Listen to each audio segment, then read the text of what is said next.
ডক্টরদের কিন্তু নবম গ্রেড থেকে স্কেল শুরু হয়, নার্সদের কিন্তু এখন নবম গ্রেড করা হয়েছে। তো এটা একটা আগামী দিনে এটা খুব সাংঘর্ষিক পর্যায়ে যেতে পারে। তাই মনে করি যে ডক্টরদের আপনি দেখবেন আমাদের জুডিশিয়ারিদের কিন্তু হয় 6 গ্রেড থেকে।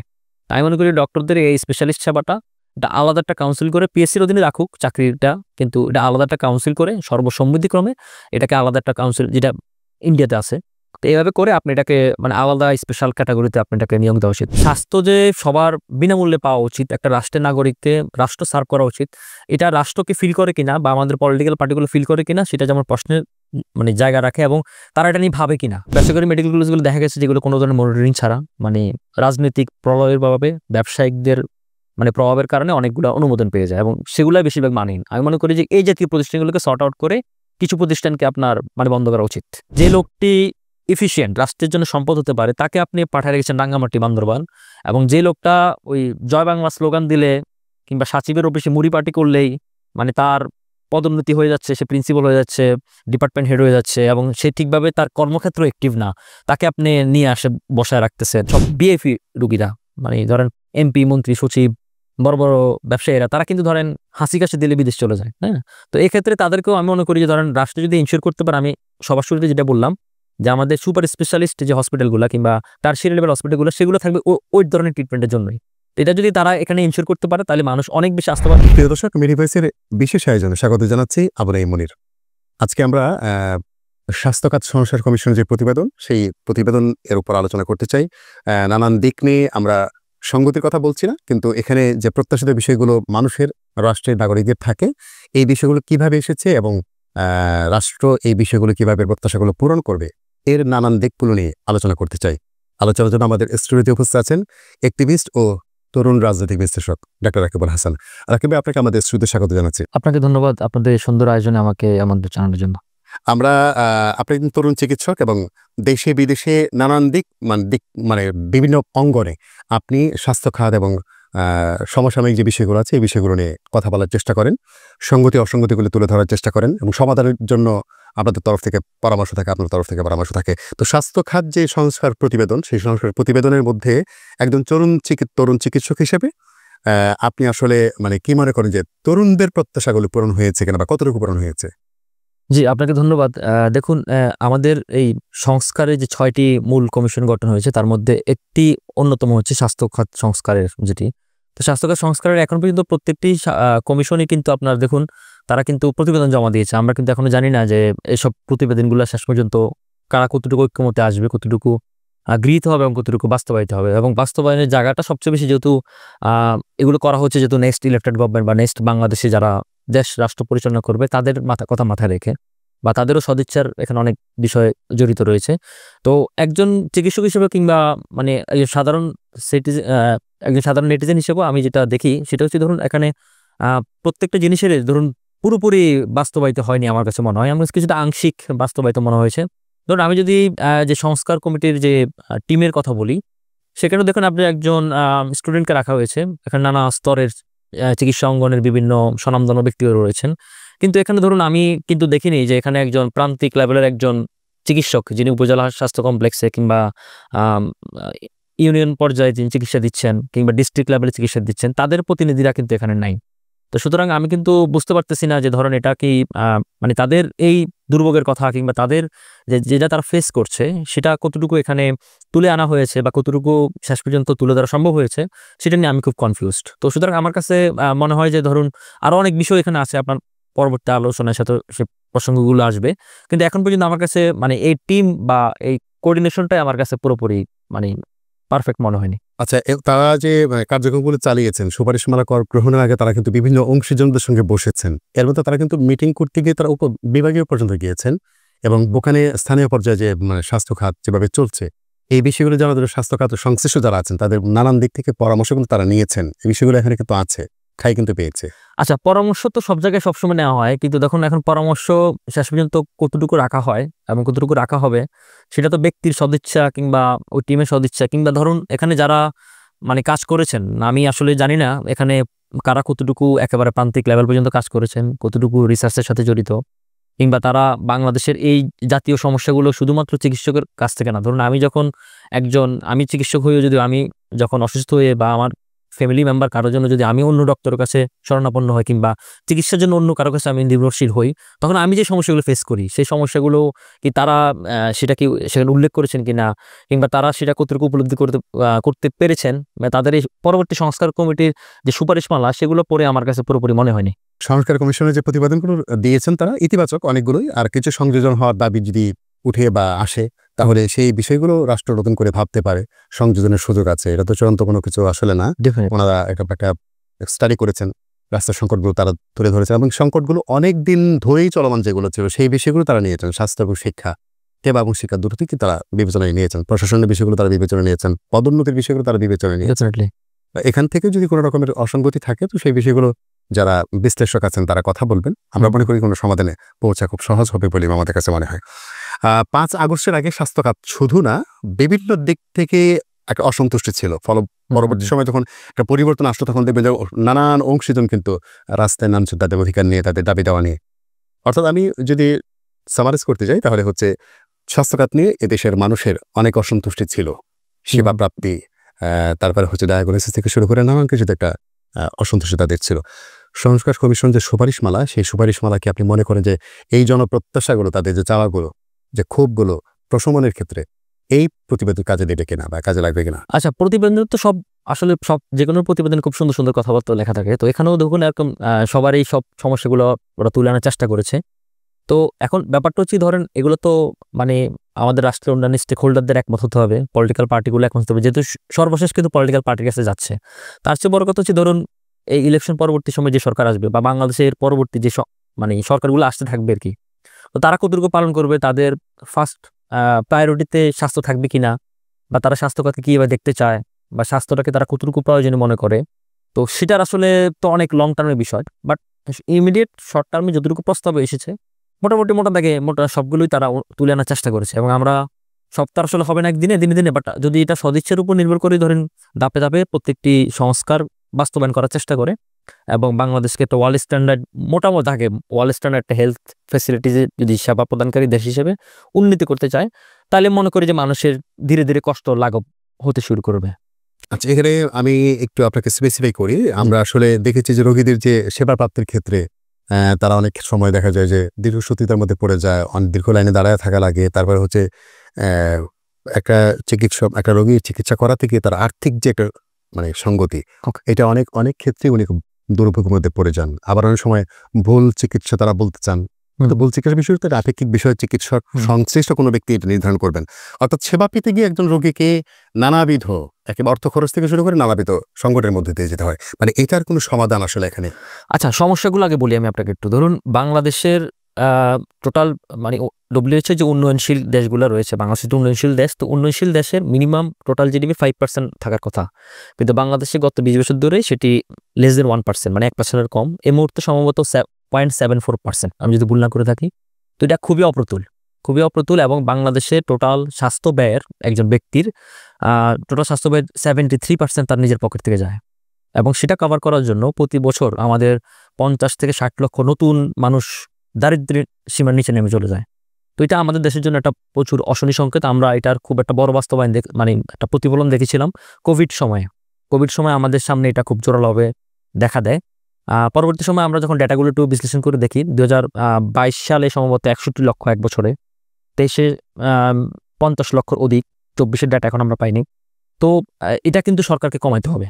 এটা হচ্ছে ফার্স্ট কথা, প্রায়োরিটির কথা। আর সেকেন্ড কথা হচ্ছে ধরুন বাংলাদেশের স্বাস্থ্য সেবার ক্ষেত্রে মানে এটা একটা সিস্টেমেটিক ওয়েতে না। ধরুন আমাদের কোনো রেফারেল সিস্টেম নাই। আমাদের যেহেতু বাংলাদেশে একটা সুবিধা আছে, যে কোনো মুহূর্তে আপনি যে কোনো ডক্টরকে আপনি রিচ করতে পারেন, কিন্তু এটা আবার অসুবিধার অনেক বেশি। ধরুন আমাদের কিন্তু একটা ইমার্জেন্সি হেলথ সার্ভিস এখনো ডেভেলপড হয়নি, যেটা সবচেয়ে বড় জরুরি। এবং এই সংস্কার নীতিমালার মধ্যে আমার মনে হয় যে সবার আগে এটার দিকে ফোকাস করা উচিত। ধরুন আমরা যদি ইমার্জেন্সি সার্ভিসটা যদি এনশিওর করতে পারি, তাহলে আমরা অনেক লাইফ সেভ করতে পারবো। ধরুন আপনার যদি প্রান্তিক লেভেলে বা ডিস্ট্রিক্ট লেভেলে, উপজেলা লেভেলে যদি আপনার মানে আমাদের ধরুন ইমার্জেন্সি জিনিসগুলো কি, ধরুন হচ্ছে কি হার্ট অ্যাটাক এমআই আমি যদি বলি, তারপরে ধরুন স্ট্রোক, তারপর একটা রোড ট্রাফিক অ্যাক্সিডেন্ট, হ্যাঁ, তারপর এই জাতীয় যে জিনিসগুলো আছে আর কি, তো সেগুলো যদি আপনার মানে ইমার্জেন্সি সার্ভিসটা যদি ধরেন সব জায়গায় অ্যাভেলেবেল থাকে, তাহলে হচ্ছে ধরেন অনেক মানুষের লাইফ যেতে আমরা সেভ করতে পারবো, তাহলে মানুষেরও আস্থাটা বেশি ফিরে আসবে। আমি একটা এক্সাম্পল আপনাকে দেই। ধরুন যে মানুষটার বাংলাদেশের ক্ষেত্রে কি হয়, ধরুন যে মানুষটা সাপোজ আমি পঞ্চগড়ের কথা বলি বা টেকনাফের কথা বলি, তো সেখানেও যদি যে মানুষটা হেলথ ইমার্জেন্সি কোনো সিচুয়েশনে পড়ে, আর্জেন্সি কোনো সিচুয়েশনে পড়ে, সেও ঢাকা আসতে চায়। তো এক্ষেত্রে বেশিরভাগ রোগী কিন্তু মানে অন দ্য ওয়েতেই সে এক্সপায়ার করে ফেলে। তো আমরা যদি ফার্স্টে যদি ধরেন বাংলাদেশের প্রত্যেকটি প্রান্তিক অঞ্চলে অন্তত minimum health service, emergency health সার্ভিসটা এনশিওর করা যেতে পারে, তাহলে মানুষের আস্থাটা বেশি ফিরে আসবে। আর সেকেন্ড বিষয় হচ্ছে কি, ধরুন আমাদের কোনো রেফারেল সিস্টেম নেই। আমাদের এটা হওয়া উচিত কি জানেন, ধরুন আমাদের এমনিতে আমাদের জনবহুল অনেক কম, আমাদের এক্ষেত্রে বাজেট খুব কম, এটা তো বাড়াতে হবেই ডেফিনেটলি, কিন্তু এর বাইরে আপনি যদি চিন্তা করে দেখেন, আমরা যদি মানে রেফারেল সিস্টেম করি এবং আমরা আমাদের কিন্তু ধরেন 70 to 80% ডিজিজ কিন্তু ধরেন মানে একদম প্রান্তিক লেভেলেই কিউর করা সম্ভব বা ট্রিটমেন্ট দেওয়া পসিবল। ধরুন আপনার যে পেশেন্টের অ্যাজমা আর তোর একুইড এক্সারভেশন অ্যাজমা যদি না হয়, তাহলে কিন্তু এটা মানে প্রান্তিক ডিস্ট্রিক্ট লেভেলে, উপজেলা লেভেলে এটা ম্যানেজ করা পসিবল। তারপর দেখুন সিওপিডি বা সাধারণ এন্ট্রিক ফিভার, টাইফয়েড, জ্বর, এগুলোর জন্য যদি আপনার টার্সিয়ারি লেভেল হসপিটাল কিংবা ডিস্ট্রিক্ট মেডিকেল কলেজ হসপিটালগুলো চলে আসে রোগীগুলা, তাহলে হয় কি, ধরুন আপনার যে রোগীটা ইমার্জেন্সি এখানে মানে স্পেশাল সেবাটা পাওয়ার কথা, সে কিন্তু পাচ্ছে না। তো যার কারণে তার চাপটা অনেক বেশি। মানে আমাদের দেখেন আমাদের হসপিটালগুলোর লোড কিন্তু প্রচুর পরিমাণে বেশি, আমি তো গভর্নমেন্ট হসপিটালের কথাগুলো বলি। তো এখন এই দিতে গেলে ডাক্তাররা হিমশিম খায়, কারণ আমাদের জনবল অনেক কম বা আমরা প্রায়োরিটি বেস এটা ঠিক করতে পারি না। তো সেক্ষেত্রে যে আমাদের যেটা সবার আগে দরকার, সেটা হচ্ছে কি, ধরুন আপনার প্রত্যেকটি জায়গায় রেফারেল সিস্টেম করা দরকার, এবং আমাদের যে টার্সিয়ারি লেভেল হসপিটালগুলা কিংবা স্পেশালিস্ট লেভেল হসপিটালগুলো, সেগুলো একাডেমিক বেস করা উচিত, একাডেমিক বা জটিল রোগগুলার, মোট কথা হচ্ছে সেটা। আর ব্যাপারটা হচ্ছে ধরুন আমাদের দেখুন আমাদের জাতীয় হৃদরোগ ইনস্টিটিউট কিন্তু সারা বাংলাদেশে একটি, ঢাকাতে। এখন সারা বাংলাদেশে সব হৃদরোগের পেশাটা কিন্তু এখানে এসে পড়তেছে। তো আমরা যদি ধরেন এই টাইপের হসপিটালগুলা অন্তত প্রাথমিকভাবে বিভাগীয় অঞ্চলে করি, 10টা বিভাগে যদি আমরা করি, 8টা বা 10টা বিভাগে যদি আমরা করি, তাহলে আমাদের লোড কিন্তু অনেক কমে যায়। এখন এই ধরনের হসপিটাল করতে কিন্তু খুব আহামরি সরকারের টাকা পয়সার দরকার পড়ে না, এবং আমাদের কিন্তু প্রচুর পরিমাণে এখন স্পেশালিস্টরা রয়েছেন, এই সংশ্লিষ্ট অনেক সুপার স্পেশালিস্ট ডক্টররা রয়েছেন। তো আমরা যদি ধরেন প্রাথমিকভাবে যদি কোনো একটা গভর্নমেন্ট যদি এই এজেন্ডাটা নেয় যে আমি বাংলাদেশের অন্তত প্রত্যেকটি বিভাগীয়তে একটা করে হৃদরোগ ইনস্টিটিউট করবো, একটা করে পঙ্গু হসপিটাল করবো, এই জাতীয় হসপিটালগুলো করবো, তাহলে কিন্তু আমাদের অনেক বার্ডেন কমে যায়। এবং আমাদের দেখবেন আমাদের কোন রোগীগুলা আসলে আমাদের সর্ট আউট করা উচিত, কোন রোগীগুলা বিদেশি ট্রিটমেন্টের জন্য যাচ্ছে, হ্যাঁ, এমন সেই ট্রিটমেন্ট ব্যবস্থাগুলো যদি আপনি টার্সিয়ারি লেভেল হসপিটাল কিংবা মেডিকেল কলেজগুলোতে করতে পারেন, তাহলে মানুষের আস্থাটা ফিরে আসবে। না হলে আপনি মানুষের আস্থা ফেরানোটা খুবই কঠিন। ধন্যবাদ আকিব ভাই। আপনার নোটে দিতে চাই, সেটা হচ্ছে যে স্থানীয় পর্যায়ে চিকিৎসা সেবাকে সহজলভ্য করার জন্য কমিশনের যে প্রতিবেদন, সেই প্রতিবেদনে এই বিষয়গুলো মোটামুটি ক্লিয়ার করা হয়েছে যে প্রাথমিক সেবাটা কিন্তু একেবারে পর্যন্ত চলে যাবে, ইউনিয়ন পর্যন্ত সাব সেন্টারগুলোতে চলে যাবে প্রাথমিক সেবাটা। আর উপজেলা স্বাস্থ্য কমপ্লেক্সগুলো কিন্তু সেকেন্ডারি মানে কেয়ারের যে বিষয়টা, ওখান থেকে বিষয়গুলো নির্ধারণ করার একটা চিন্তাভাবনা রাষ্ট্র নিয়েছে আর কি, বা কমিশন তার প্রতিবেদনে দিয়েছে। আমরা মনে করি যখন একটা প্রাইমারি যে সেবাটা আছে, সেই সেবাটা পাওয়ার ক্ষেত্রে রোগীদের জন্য অনেকটা সহজলভ্য হবে যদি এই বিষয়গুলো বাস্তবায়ন করা সম্ভব হয়। আপনি বলেছেন যে এই বিষয়গুলো ক্রমান্বয়ে হয়তো হবে, আমরাও আশা করি আর কি। আচ্ছা, এখানে একটা ব্যাপার, সেটা হচ্ছে যে প্রাথমিক স্বাস্থ্যসেবাকে মানে আইনি স্বীকৃতির জন্য সংবিধান সংশোধনের জন্য এই সংস্কার কমিশন পরামর্শ দিয়েছে। এটি বাস্তবায়ন হলে তারা বলতে চেয়েছেন যে আসলে বিনামূল্যে সবার জন্য, এবং তারা জরিপ করেছিলেন যে আসলে সেবাটা আসলে কেমনে, প্রাইমারি সেবাটা কেমন হওয়া উচিত। 97% লোক বলেছেন যে আসলে প্রাইমারি সেবাটা ফ্রি করা উচিত। তো এই ফ্রি করতে গিয়ে তারা কিন্তু সংবিধান সংশোধনের জন্য প্রস্তাব দিয়েছে, এবং এটি যদি মানে হয়ে যায় তাহলে আমরা অনেক আশার দিক দেখি। আপনি আসলে কিভাবে দেখেন বিষয়টি?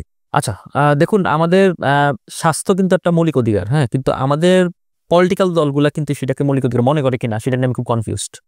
ধরুন স্বাস্থ্য যে সবার বিনামূল্যে পাওয়া উচিত, একটা রাষ্ট্রের নাগরিককে রাষ্ট্র সার্ভ করা উচিত, এটা রাষ্ট্রকে ফিল করে কিনা বা আমাদের পলিটিক্যাল পার্টিগুলো ফিল করে কিনা, সেটা যেমন প্রশ্নের মানে জায়গা রাখে, এবং তারা এটা নিয়ে ভাবে কিনা। হ্যাঁ, ব্যাপারটা হচ্ছে ধরুন আমরা অনেক উন্নয়ন দেখাই, আমরা অনেক ইনফ্রাস্ট্রাকচার ডেভেলপমেন্ট দেখাই, কিন্তু আমাদের এই স্বাস্থ্যক্ষেত্রের যে মানে উন্নয়নটা সবার আগে জরুরি। মানে আমাদের ধরেন খাদ্য, বস্ত্র, তারপরে তো মানে স্বাস্থ্য, শিক্ষা এগুলো চলে আসে। তো সে জায়গা থেকে এটাকে প্রায়োরিটি বেসে নেয় কিনা সেটা আমার কাছে মনে হয় না, কারণ যদি মনেই হইতো তাহলে আমাদের গত 50 বছরে কিন্তু স্বাস্থ্যখাতে বড়দরা কিন্তু বাড়তো। আর আপনি যেটা বলছেন যে আইনি স্বীকৃতি দেওয়ার ব্যাপারটা, আমাদের যে প্রান্তিক লেভেলে আমাদের মানে ডিস্ট্রিক্ট লেভেলে ডক্টররা কেন যেতে চায় না, বা আমাদের ডক্টর যে সংকট কেন, সবাই কেন শহরমুখী হতে চায়, এটা কিন্তু আমি ডক্টরদের দোষ দিতে চাই না, এটা আসলে আমাদের সিস্টেমের দোষ। ধরুন আপনারা দেখুন আমাদের মানে দেখবেন আমাদের প্রতিদিনে কোনো না কোনো ঘটনা আসে যে মানে হাসপাতাল ভাঙচুর, তারপরে চিকিৎসকের উপরে হামলা, নার্সের উপরে হামলা। তো এই জাতীয় জিনিসগুলা আপনি কিভাবে প্রতিরোধ করবেন? রাষ্ট্র কি সেই প্রতিরোধের ব্যবস্থা আপনি করতে পারবে আগে? ধরুন আমাদের আমি যদি আপনাকে একটু বলি, ধরুন আমাদের এখন বেশিরভাগ ফিমেল ডক্টররা তারা হচ্ছে কি আপনার এ ধরনের সাবজেক্টে তারা যেতে চায় না, তারা যে সাবজেক্টে ধরেন ইমার্জেন্সি ফেস করতে হবে না সেই সাবজেক্টে বেশি যায়। আমি যদি বলি স্কিন বিডি, রেডিওলজি, অ্যানেস্থেশিয়া, মানে এই জাতীয় জিনিসগুলোতে আর কি। হ্যাঁ, তো এখন এরা কেন? কারণ হচ্ছে তারা এটাকে সেফ মনে করেন। একজন নারী হিসেবে তার জন্য তারা সেফটি পাওয়া আরো বেশি জরুরি, তার যেহেতু অনেক সামাজিক ব্যাপার-স্যাপার থাকে। তো সেই জায়গা থেকে আমাদের প্রাথমিকভাবে এটা একটা আইনি স্বীকৃতি দেওয়া উচিত। এটা আমি ফার্স্টে মনে করি। কারণ না হলে হচ্ছে কি আপনার যে ডক্টর সে পেরিফেরিতে যাবে, তাহলে সে তো আস্থা পাবে না। তার তো আগে আস্থা পেতে হবে। ডক্টর যদি নিজে সিকিউর ফিল না করে, নিজেকে সেফ ফিল না করে, তাহলে তো সে মানে একটা কনফিউশনের মধ্যে থেকে বা একটা আতঙ্কের মধ্যে থেকে তো সে চিকিৎসা সার্ভ করতে পারবে না।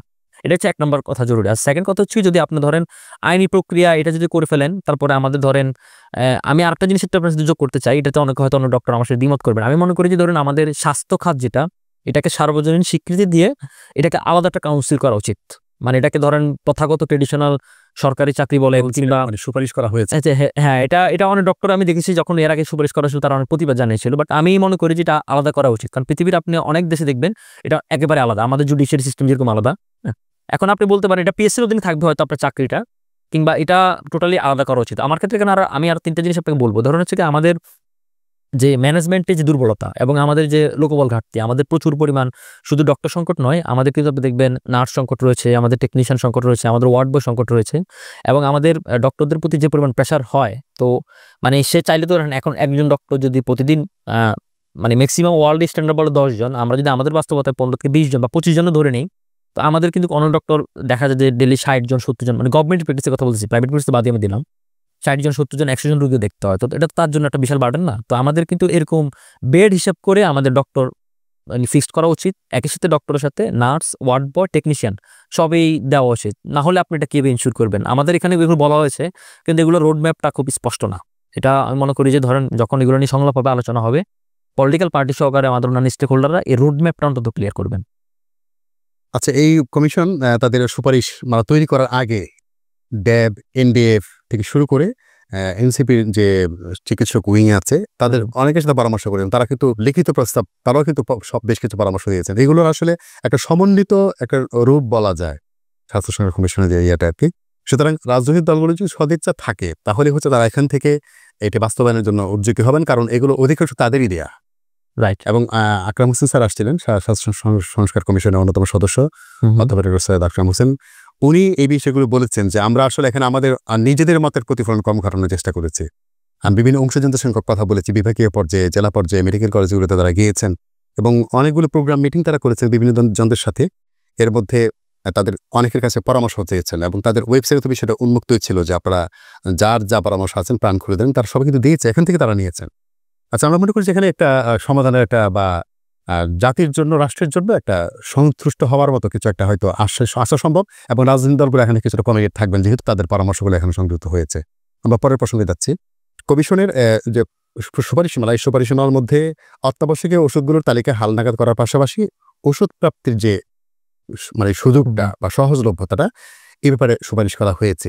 মানে দীর্ঘদিনের প্রত্যাশা মানুষের ছিল এবং নাগরিকদের যে সংকটগুলো আছে, রোগীদের যে সংকটগুলো আছে, সংকটগুলোর মধ্যে এটি মানে প্রধান সংকট আসলে আমরা মনে করি। আপনি কিভাবে দেখছেন বিষয়টি?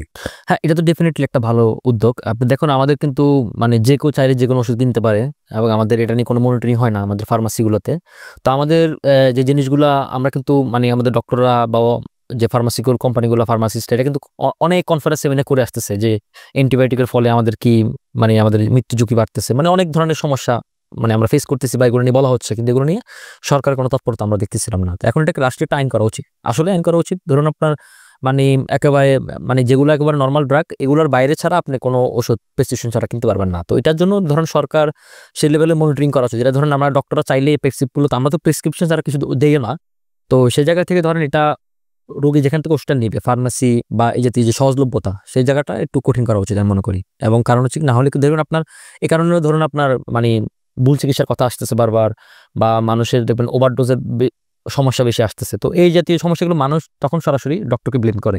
তো এটার জন্য যে সে মানে নিজে সচেতন না বা রাষ্ট্র সচেতন না, তো সেটা কিন্তু আসতেছে না। তো এই কারণে আমরা মনে করি ধরেন এই জিনিসগুলো খুব স্ট্রিক্টলি অন্তত আইনের আওতা আসা উচিত আর কি। মানে ধরেন আপনার আমি একটা জিনিস বলে দিলাম, এটা হয়ে গেল, ব্যাপারটা এরকম না। মানে প্রত্যেকটা জিনিসেরই কারণ এটা একটা কিন্তু হেলথ একটা ইমার্জেন্সি ক্রাইসিসও তৈরি করতে পারে এবং হেলথ কিন্তু একটা খুব সেন্সিটিভ বিষয়। হ্যাঁ, তো সেই জায়গা থেকে প্রত্যেকটা জিনিসে কিন্তু খুব স্ট্রিক্টলি মনিটরিং হওয়া উচিত এবং স্ট্রিক্টলি সব বিষয়টা একটা আইনের আওতায় নিয়ে আসা উচিত। আচ্ছা, অত্যাবশ্যকীয় ওষুধের তালিকার যে হালনাগাদের বিষয়টি, এই ব্যাপারে একটু আপনার মধ্যে শুনতে চাই। আচ্ছা, অত্যাবশ্যকীয় হালনাগাদ এটা বাড়ানো উচিত, কারণ আমরা দেখতেছি যে এটা সে অনেক আগের সেই শিডিউলটাই ফলো করা হয় এখনো।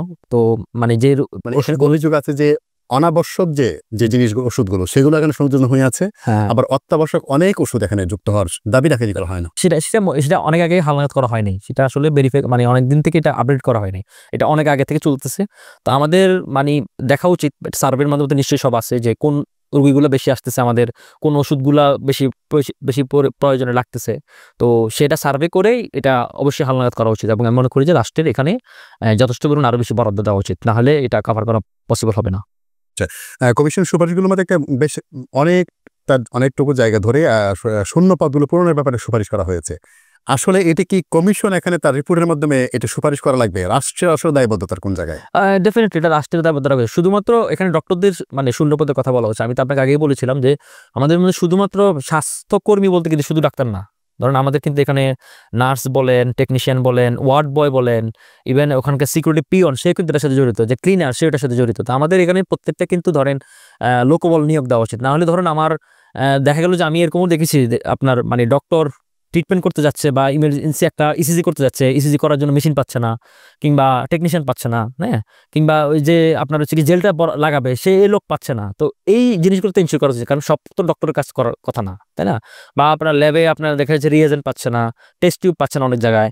তো এই জাতীয় জিনিসগুলো আপনার মানে সব যদি কোঅর্ডিনেশন একসাথে না করতে পারেন তাহলে আলটিমেটলি কিন্তু লেখিসটা থেকেই যাবে। তো সুতরাং শুধুমাত্র শূন্য পদ বলতে আমরা যেটা বলতেছি যে শুধুমাত্র ডক্টর বা নার্স নিয়োগ দেওয়াটাই বলতেছি, সেটা কিন্তু উচিত না। এটা ইকুইভ্যালেন্ট সব সেক্টরেই হাত দেওয়া উচিত। এবং একই সাথে আপনার একটা জিনিস বলি, ধরুন আমাদের কিন্তু ধরেন যে আমরা প্রান্তিক লেভেলে যে মানে চিকিৎসা সেবাটা পৌঁছাতে চাই এবং এনশিওর করতে চাই, সেটার জন্য ধরেন আমাদের প্রান্তিক লেভেলে কিন্তু ধরেন একটা মানে ডক্টর মানে মেডিকেল ট্রিটমেন্ট একটা টিম ওয়ার্ক, তাই না? এটা তো ধরেন আমার একার হাতে না, একটা সমন্বিত একটা জিনিস ব্যবস্থাপনা। তো সেই জায়গা থেকে দেখুন, যেহেতু আমাদের প্রান্তিক লেভেলে কিন্তু আমাদের মেডিকেল কলেজগুলোর যেটা মানে শহরে যেটা হয় ইন্টার্নরা থাকে, হ্যাঁ, তো প্রান্তিক যদি তারা থাকে না, মেডিকেল অফিসাররাই মানে এটাকে ইনশিওর করতে হয়, এবং আমাদের যেরকম পোস্ট গ্রাজুয়েশন ট্রেনিরাও এখানে থাকে না। তো সেই জায়গা থেকে ধরুন মেডিকেল অফিসার বেশি নিয়োগ দেওয়া উচিত, এবং প্রত্যেকটা সাবজেক্টের স্পেশালিস্ট আপনার হচ্ছে কি কনসালটেন্ট, সিনিয়র কনসালটেন্ট নিয়োগ দেওয়া উচিত। এক্ষেত্রে আপনি বলতে পারেন যে আমরা তো নিয়োগ দিই, সরকার তো নিয়োগ তারা যেতে চায় না। আমি আপনাকে আগে বলেছি সেটার জন্য তার সেই মানে লাইফ সিকিউরিটি, লাইফ সেফটি, হ্যাঁ, সেটাকে ইনশিওর করতে হবে।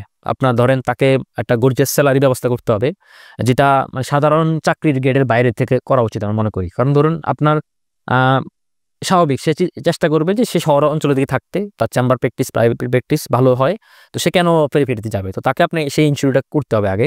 এর বাইরে হচ্ছে কি ধরেন তার সোশ্যাল সেফটি, তার প্রাইভেসি, এবং আমি মনে করি যে ধরেন কিছু ক্ষেত্রে ডক্টরদেরকে আসলে মানে এক্সিকিউটিভ ক্ষমতা দেওয়া উচিত, কারণ না হলে মানে সে আরো কমফোর্ট ফিল করবে না, হ্যাঁ। তো সে জায়গা থেকে এই জিনিসগুলা রাষ্ট্রের ভাবতে হবে, আমাদের পলিটিক্যাল পার্টিগুলো সব স্টেক হোল্ডারদের ভাবতে হবে। কারণ আপনি যদি তাকে আগে আগে তো আমাকে ইনশিওর হতে হবে, আমাকে আগে কনভিন্সড হতে হবে, যে আমি কনভিন্সড না হই তাহলে তো আমি এটা মুভ করবো না। তো সে জায়গা থেকে আমি মনে করি যে এই জিনিসগুলা সম্মিলিত উদ্যোগটা নিলেই এই জিনিসগুলো কার্যকর করাটা ইজি হবে। ধন্যবাদ। আমরা এতক্ষণ ধরে আসলে সেবার বিষয়গুলো আলোচনা করছিলাম, আমরা একটু শিক্ষার দিকে যেতে চাই আর কি। সুপারিশমালার একটি অংশে তারা মেডিকেল কলেজগুলোর যে মান, সেই মানগুলো মূল্যায়নের জন্য তারা নিয়মিতভাবে মূল্যায়নের জন্য তারা একটা উদ্যোগের কথা এখানে উল্লেখ করেছেন। এর আওতায় আসলে মানহীন প্রতিষ্ঠানগুলো বন্ধ করার কথাও তারা পরামর্শ তারা দিয়েছেন। এখানে আমাদের স্বাস্থ্য সুরক্ষা কমিশনের একজন অতিথি এসেছিলেন, সদস্য এসেছিলেন আকরাম হোসেন স্যার, এবং আমি ওনাকে প্রশ্ন করেছেন যে আসলে এই প্রতিষ্ঠানগুলো বন্ধ করার মধ্যেই কি মানে সমূহ সাফল্য মানে মঙ্গল, নাকি আসলে এই প্রতিষ্ঠানগুলো মান উন্নয়ন করা খুব জরুরি? স্যার বললেন যে আসলে স্বাস্থ্যসেবা খুবই স্পর্শকতা একটা বিষয়। এখানে আসলে যেহেতু অনেক ফ্যাকাল্টি নাই, বেসিক সাধারণ টিচার নাই, এই সমস্যার সমাধান যেহেতু সম্ভব হচ্ছে না, সরকারি মেডিকেল কলেজগুলোর চিত্র বেহাল। এই অবস্থায় বেসরকারিগুলোর যদি মানহীন হয় তাহলে এটা স্বাস্থ্য খাতের জন্য খুব সুখকর কিছু হবে না। আপনি কি মনে করছেন আসলে এটা কি বন্ধ করা, একটা প্রতিষ্ঠান যেখানে দাঁড়িয়ে যায় এটা একটা চ্যালেঞ্জিং বিষয়, ওই স্টেজ যখন অতিক্রম হয়ে যায় ওই জায়গায় এসে একটা প্রতিষ্ঠান বন্ধ করা বেশি যৌক্তিক, নাকি এটাকে মান সম্পন্ন করার জন্য সর্বোচ্চ শক্তি বা সর্বোচ্চ এফোর্ট দেওয়া উচিত বলে আপনি মনে করেন? দুটাই হতে পারে। আমি আপনাকে বলি, ধরুন হচ্ছে কি কিছু আমরা দেখেছি, ধরেন আমাদের মানে বেসরকারি মেডিকেল কলেজ, এখন বেসরকারি মেডিকেল কলেজগুলো দেখা গেছে যেগুলো কোনো ধরনের মনিটরিং ছাড়া, মানে রাজনৈতিক প্রভাবের প্রভাবে, ব্যবসায়িকদের মানে প্রভাবের কারণে অনেকগুলো অনুমোদন পেয়ে যায়, এবং সেগুলাই বেশিরভাগ মানহীন। আমি মনে করি যে এই জাতীয় প্রতিষ্ঠানগুলোকে সর্ট আউট করে কিছু প্রতিষ্ঠানকে আপনার মানে বন্ধ করা উচিত, না হলে হচ্ছে কি ধরেন অন্যরা কিন্তু শিখতে পারবে না। নাহলে দেখবেন আপনার যে সরকারি ক্ষমতা আসবে সে নতুন করে 20টা 30টা করে লাইসেন্স দিবে, 50টা করে লাইসেন্স দিবে। তো এটা একটা ব্যাড প্র্যাকটিসে পরিণত হবে, কালচারে পরিণত হবে। আমি মনে করি যে অন্তত প্রাইভেটের ক্ষেত্রে যারা এই ধরনের প্রতিষ্ঠানগুলো আছে সেগুলোকে বন্ধ করা উচিত, 1 নম্বর কথা। 2 নম্বর কথা হচ্ছে ধরুন আপনি মান উন্নয়নের দিকে তো অবশ্যই আমাদের নজর দেওয়া উচিত, এবং মান উন্নয়নের জন্য ধরুন আমাদের যেটা আপনি নিজেই উল্লেখ করেছেন যে আমাদের সে পরিমাণ পর্যাপ্ত পরিমাণ বেসিক সাবজেক্ট টিচার নাই, আমাদের লোকবলের সংকট, এবং সেই জায়গা থেকে আমি মনে করি স্বাস্থ্য সেক্টরটাকে 3 ভাগে ভাগ করা উচিত। এটা আমার পার্সোনাল ওপিনিয়ন। সেটা হচ্ছে ধরুন আমাদের ধরেন যে ক্লিনিক্যাল সাইডে যাবে সে ক্লিনিক্যাল সাইড নিয়ে থাকবে, হ্যাঁ, তো সে ক্লিনিক্যাল সাইড নিয়ে থাকবে, যে স্বাস্থ্য প্রশাসন নিয়ে থাকবে সে স্বাস্থ্য প্রশাসন নিয়ে থাকবে, যে স্বাস্থ্য শিক্ষা নিয়ে থাকবে সে স্বাস্থ্য শিক্ষা নিয়ে থাকবে। তো এই জাতীয় জিনিসটা যদি আগে থেকে সর্ট আউট করা যায় এবং এই একটা চেইন অফ কমান্ড মেনটেন করা হয়, বর্তমান অবস্থা এটা কি এরকম থাকছে না? না, এই বিদ্যুৎ অবস্থা এরকম থাকছে না। আপনি দেখুন আমাদের স্বাস্থ্য মন্ত্রণালয় দেখবেন যে বাইরের ক্যাডাররা আসে চালাচ্ছে, বিভিন্ন ডিজিগুলা পরিচালকগুলা বাইরে থেকে আসতেছে, হ্যাঁ, তো এরা তো আসলে এদের সাথে কোঅর্ডিনেশন করতে পারতেছে না। এবং এটার জন্য সবচেয়ে বড় সংকট আমি মনে করি যে আমাদের রাজনীতি সংকটটা আর কি। ধরুন আমাদের রাজনীতি সংকট, আমি এটা মানে খুব বাজে শোনাবে শুনতে গেলে, কিন্তু ব্যাপারটা হচ্ছে আমি মনে করি পার্সোনালি ডক্টরদের এর ধরনের কোনো দলীয় লেজুর ভিত্তিক সংগঠন থাকা উচিত না। এটা আমার পার্সোনাল ওপিনিয়ন। এবং দেখুন আমাদের গত 16, 17, 18, 20 বছরে আমাদের স্বাস্থ্য খাতের ধ্বংসের মেইন কারণ ছিল সাচিব নামে একটি দুর্বৃত্তায়ন প্রতিষ্ঠান। এবং এই প্রতিষ্ঠানটি আপনি দেখবেন মানে যে লোকটি এফিশিয়েন্ট রাষ্ট্রের জন্য সম্পদ হতে পারে তাকে আপনি পাঠিয়ে রেখেছেন রাঙ্গামাটি, বান্দরবান। এবং যে লোকটা ওই জয় বাংলা স্লোগান দিলে কিংবা সাচিবের অফিসে মুড়ি পার্টি করলেই মানে তার পদোন্নতি হয়ে যাচ্ছে, সে প্রিন্সিপাল হয়ে যাচ্ছে, ডিপার্টমেন্ট হেড হয়ে যাচ্ছে, এবং সে ঠিকভাবে তার কর্মক্ষেত্র অ্যাক্টিভ না, তাকে আপনি নিয়ে আসে বসায় রাখতেছেন এবং এখানে একটা বাহিনী, গুন্ডা পেটোয়া বাহিনী করতেছেন, একটা সিন্ডিকেট তৈরি করতেছেন, যে সিন্ডিকেটটা আপনার একটা মেডিকেল কলেজ হসপিটাল বা একটা হসপিটালের ক্যান্টিন পর্যন্ত সে নিয়ন্ত্রণ করে, ডক্টরদের আপনার ওই রুগীদের যে মানে খাবার দেয় সেটা পর্যন্ত সে এখানে ইন্টারফেয়ার করতে চায়। তো এই জিনিসটা যদি আপনি ব্রেকডাউন না করতে পারেন তাহলে হচ্ছে কি মানে যতই আপনি সংস্কার বলেন আমরা প্রতিবেদন জমা দিই, ঐক্যমতে আসি, এটা ব্রেকডাউন করা সম্ভব না। এই ক্ষেত্রে আপনি বলতে পারেন যে আমাদের রাতারাতিতে এগুলো সম্ভব না। সেক্ষেত্রে আমিও মনে করি আমাদের তৃতীয় বিশ্বের মতো দেশে বা বাংলাদেশের মতো একটা দেশে যে রাতারাতিটা সম্ভব না। কিন্তু এক্ষেত্রে আমি যেটা মনে করি ধরেন আমাদের প্রত্যেকটি জায়গায় তো আপনি ধরেন আমরা যতই বলি না কেন পলিটিক্স নাই বা পলিটিক্সের বাইরে, কিন্তু আমরা তো আসলে দিন শেষে কেউ রাজনীতির বলের বাইরে না। তো সেক্ষেত্রে যেটা হতে পারে ধরেন পলিটিক্যাল পার্টির, আমি মনে করি যেটা ধরেন আমাদের মিলিটারি যেটা হয় বা অন্যান্য বাহিনীগুলোতে যেটা হয়, দেখুন এখানে যে আর্মি চিফ অফ জেনারেল হবে, চিফ অফ স্টাফ হবে বা অন্যান্য সংস্থাগুলোর প্রধান হবে, সেটা হয়তো পলিটিক্যাল চয়েস হতে পারে, কিন্তু মূল চেইন অফ কমান্ডটা কিন্তু তারা ঠিক থাকে। তো আমি মনে করি আমাদের এই ধরনের হচ্ছে কি আপনার মানে ফুল হেলথ সার্ভিসে চেইন অফ কমান্ড ঠিক রাখা উচিত। হয়তো আপনার ধরেন এরকম হতে পারে যে একটা ইনস্টিটিউশনের পরিচালক পলিটিক্যাল চয়েসের হতে পারে, কিংবা ধরেন আপনার ডিজিগুলো হতে পারে, এরকম হাতে গোনা কয়েকটি পোস্টে হতে পারে হয়তো সরকার। তারপরও আমি মনে করি যে পলিটিক্যাল পার্টিগুলো তাকেই চুজ করা উচিত যে 5টা লোক থেকে, যে একই সাথে রাষ্ট্রকে সার্ভ করতে পারবে এবং একই সাথে সে তার পলিটিক্যাল মোটিভ এবং এজেন্ডা ঠিক রাখতে পারে। তাহলে আমি মনে করি যে এটা খুব বেশি কঠিন না, আমাদের কাজ না আর কি। এটা আমি মনে করি এটা হলে তাহলে ধরেন আমাদের এই ফ্রিকোয়েন্সি বা এফিসিয়েন্সিটা ঠিক থাকে। আচ্ছা, এক্ষেত্রে মানে পদোন্নতি থেকে শুরু করে আচ্ছা পদোন্নতি মানে এখানে যদি আসলে দলীয় বিষয়গুলো থাকে তো তাহলে তো এখানে এই ভায়াসনেসের বিষয়টা থেকেই যাবে। এখন আমি তো সেটা বললাম যে মূল চেইন অফ কমান্ডটা যদি আপনি ঠিক রাখেন, ধরেন আপনার একজন ডক্টর সে প্রফেসর পর্যন্ত যেতে, আপনার তো অনেক রাষ্ট্রে অনেক পোস্ট আছে তাই না, এখন আপনি প্রফেসর পর্যন্ত যেতে বা এই ক্যাটাগরি পর্যন্ত যেতে তার কোনো ধরনের ভোগান্তি পোয়াতে হবে না, এটা আপনাকে ইনশিওর করতে হবে। এবং হচ্ছে আপনার ধরেন কাজের মূল্যায়ন করতে হবে, যে লোকটাকে যতটুকু এফিশিয়েন্ট, আমি যদি মনে করি যে এই লোকটা আমার এই জায়গাটা এফিশিয়েন্ট, আমি তাকে এখানে নিয়োগ দেওয়া উচিত। ধরুন আপনার আমাদের এখনো দেখা যাচ্ছে, ধরুন আপনি মানে হয়েছে আপনি গাইনি ডক্টর, আপনি ওনাকে দিয়ে রাখতেছেন অ্যানাটমিতে, তারপর হচ্ছে কি আপনি ধরেন অন্যান্য অনেক সাবজেক্ট আপনি তাকে বেশি সাবজেক্ট দিয়ে রাখতেছেন, বা আপনি তাকে এমন একটা জায়গা ফালা রাখতেছেন তার কোনো ভূমিকা রাখার কোনো কিছু নাই, তাকে আপনি এত পরিমাণ ওএসডি করে আপনি রাখতেছেন। তো এই জিনিসগুলো আপনি তো একটা মানে রাষ্ট্রের নিয়োগ দিয়ে আপনি, তাইলে আপনি রাষ্ট্রের নিয়োগ দিচ্ছেন কেন, তাকে রাষ্ট্রকে সার্ভ করার জন্য তাই না। তো সেই জায়গা থেকে আপনি তাকে নিয়োগ দিয়ে তাকে আপনি এমন একটা জায়গায় ফেলেছেন, এতে হয় কি তারও কাজের প্রতি নিরুৎসাহ তৈরি হয়, সে তার মোটিভেশন হারিয়ে ফেলে এবং সে ডিমোটিভেটেড হয়।